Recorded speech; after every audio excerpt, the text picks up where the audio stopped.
Welcome back to my channel. আমি সুতপা আবার চলে এসেছি একটা নতুন দিনে। সবাই কেমন আছো? নিশ্চয়ই ভালো আছো, আমিও ভালো আছি। তা আজকে তো সব কাজ টাজটা যেমন আছে সেরকমভাবে এসেছি, কিন্তু যে চাটা শেয়ার করতে পারলাম না, কেননা চাটা আমার খাওয়া হয়ে গেছে। চা খেয়ে নিয়েছি, তারপরে মনে হলো যে না, কিছু ভিডিও তোলা যায়, তারপরে তুলছি। আর তারপরে এখন করবো সকালবেলা টিফিন। তার জন্য দেখো মেখে নিচ্ছি ময়দা। তোমরা যেমন ময়দা মাখার টেকনিকটা জানো, যে একবার জল টল দিয়ে তারপরে আমি মাখি, সেরকমই মাখছি। আর এদিকে ময়দা মাখতে মাখতে ওদিকে ভাতও বসিয়ে দিচ্ছি, ভাতটাও হয়ে যাবে, মানে কেমন কি ময়দাটা মাখা হয়ে যাবে। তার জন্য চলো সঙ্গে থাকো, ফুল ভিডিওটা দেখো, কেমন লাগে অবশ্যই কমেন্ট করে বলো। সবাইকে বলো সবাই পাশে থেকো, আমি তোমাদের পাশে আছি। তা চলো মেখে নিয়ে তারপরে আসছি। আর কী কী রান্না করো তোমাদের শেয়ার করছি, তোমার সঙ্গে থাকো, দিতে থাকো, ঠিক আছে? চলো দেখো, একবারে জল দিয়ে দিচ্ছি। এই দেখো হয়ে গেছে মাখা। এবার হচ্ছে কি, এবার এরকম করে মাখলেই ডো হয়ে যাবে। একটা ডো বানিয়ে নিচ্ছি। কেন জানি না, আমি যখনই ময়দা বা আটা মাখতে যাই এরকমই আমার জল আর দিতে হয় না, একবার এরকম হয়ে যায়। মানে মাখতে মাখতে একটা অভিজ্ঞতা হয়ে গেছে বলতে পারবো। তা মেখে নিয়ে আসছি, মেখে নিয়েছি। সকালবেলা তো বেশি একটা লাগে না, তার জন্য অল্পতেই হয়ে যায়। লেচি কেটে নেবো। এই দেখো দেখো এক এক করে বেলে নেব। আর যখন ঘরে কোনো তরকারি না থাকে খাওয়ার জন্য, তখন আমি এরকমভাবে করি। তা এক হাতে তো ক্যামেরা ধরে সেটা বেলে নিয়ে আসছি। দেখো বেলে নিয়েছি। এবার কিছুটা চিনি দিয়ে দেবো। আর এদিকে ফ্যান চলছে, স্ট্যান্ড ফ্যান, ফ্যানের আওয়াজ হবে, দিয়ে ভালো করে সব দিকটা সুন্দরভাবে ছড়িয়ে দেবো।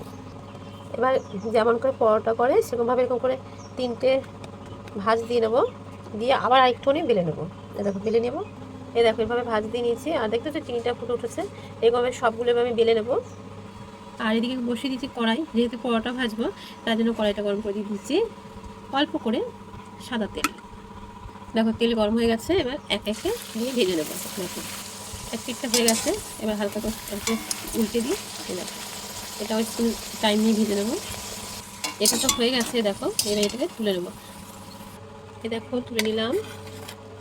এটা একে একে সবগুলো ভেজে নিয়েছি। আর তোমাদের একটা বানানো দেখালাম, আর একটা ভাজাই দেখালাম, আর এগুলো দেখালাম না। এ দেখো। আর এটা খেতে কোনো তরকারি বা সসের দরকার হয় না, যেহেতু ভিতরের পুরটা হচ্ছে চিনির পুর, এরকম খেতেই বেশি ভালো লাগে।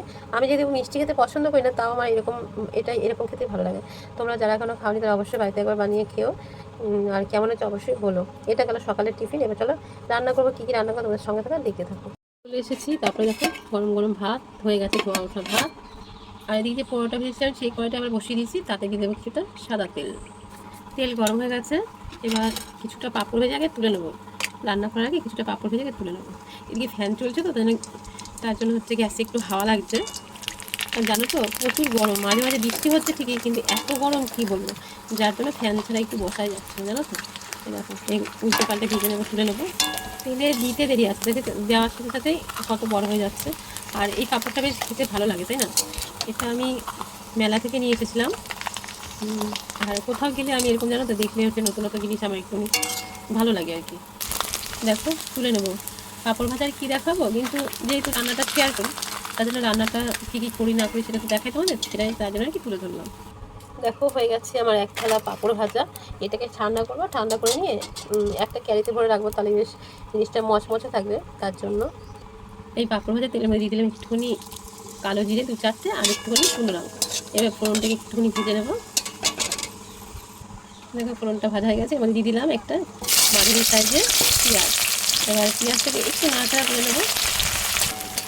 দেখো পেঁয়াজটা খুব একটা ভাজবো না, তাহলে একটা চিটচিটে ভাব লাগবে। তার জন্য দেখো হালকা ভেজে নিলাম, তার মধ্যে দিয়ে দেবো একটু নুন আর একটু হলুদ। আর এটা তো ভাজতে কিছু লাগে না। আর দেখেন ভেন্ডি কেটে রেখেছিলাম, সেই ভেন্ডিটা দিয়ে দেবো। আর দেখতে পাচ্ছ কত ছোটো ছোটো ভেন্ডি কাটা হয়েছে। এরকম একটা ভেন্ডি কাটা খুব সুন্দর লাগে খেতে, মানে পেঁয়াজ দিয়ে ভাজা করলে না খুব ভালো লাগে খেতে। দেখো ভেন্ডিটা যখন দিয়েছি তখন তোমাদের দেখিয়েছি, আর একই নাড়াচাড়া ধরে একটু দেখাবো, তাই আর দেখায়নি।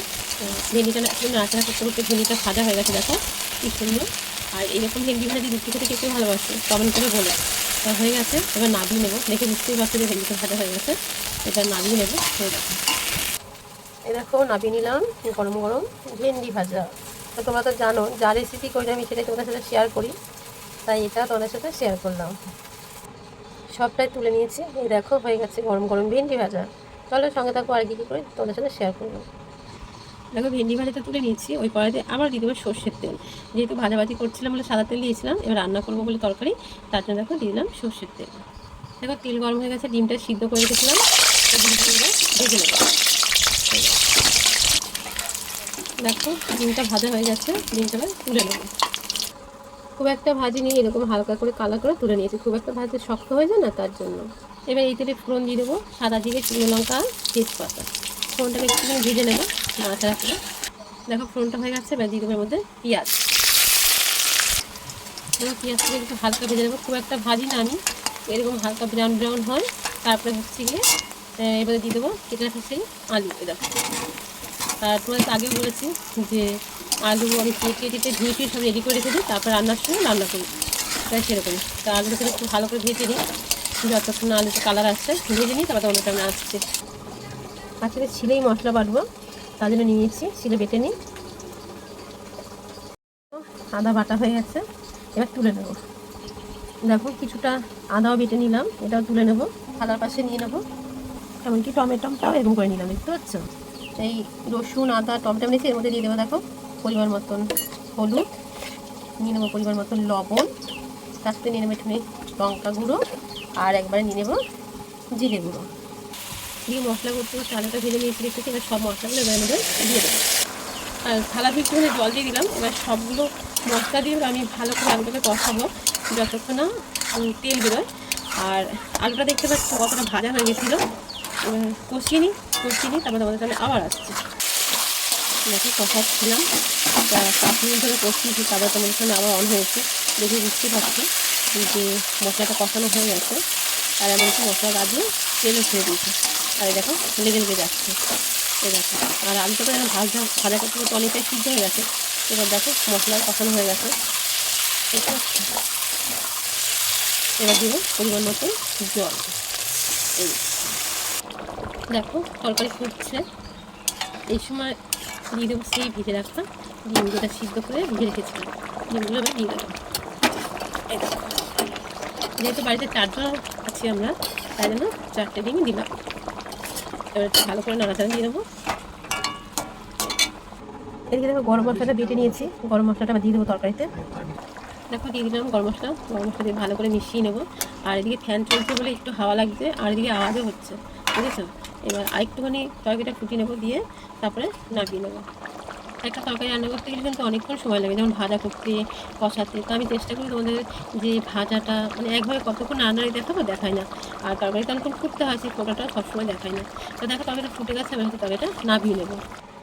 দেখো বাটি নিয়ে নিয়েছি, আর তোমরা তো জানো সবসময় আমি সিলভার বাটিতে নামাই, কেননা গরম করতে যেমন সুবিধা হয়। আর বয়স্করা বলে যে সিলভারে যে একটা গরম ওঠে, সেই গরমটা নাকি খাওয়া খুবই ভালো, তার জন্য। তাই দেখো, আর আলুটা তো খুব সুন্দর সিদ্ধ হয়ে গেছে, তোমাদেরকে তখন দেখানি, এখন দেখিয়ে দিলাম। নামিয়ে নিচ্ছি। আর শিলে যদি মশলা বেটে এরকম তরকারি রান্না করা যায়, শিলের তরকারিতে টেস্ট বেশি হয়, তাই না বলো। তাই দেখো